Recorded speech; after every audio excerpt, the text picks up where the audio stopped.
巨型嘅手機就扮一個正常嘅手機咁樣咯。通常咧，咁如果個人真係可能冇咁清晰嘅話咧，咁佢可能有啲緊張啦，咁佢可能哎呀死啦，真係整埋咗人哋部手機喎，咁我哋可以點算咧？咁可能佢有機會同個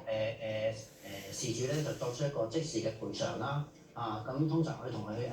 大家傾下2,000蚊啦，搞掂啦，或者1,000蚊搞掂啦，咁可能都費事咁麻煩啦，就俾啦，咁即時就俾咗。碰瓷黨亦都捉緊我哋下意識會為對方執起電話嘅心理，繼而敲詐同埋侮蔑，咁我哋應該要點樣應對呢？咁我哋就要睇一睇個環境先啦。咁咧首先第一樣嘢就減少接觸嗰個物品啦，例如個手機啦。咁咧就睇下附近咧有冇一啲第三者啦，可以幫到手咧，就成件事件去睇住啦。咁另外我哋梗係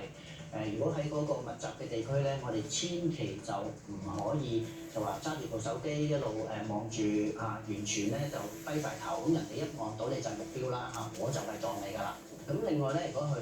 堅決咧就要我哋去賠償嘅話咧，咁其實我哋要即時去拒絕啦。咁咧就要即時去報警，堅決地要去報警。咁其實咧，通常咧，如果佢真係個心咧係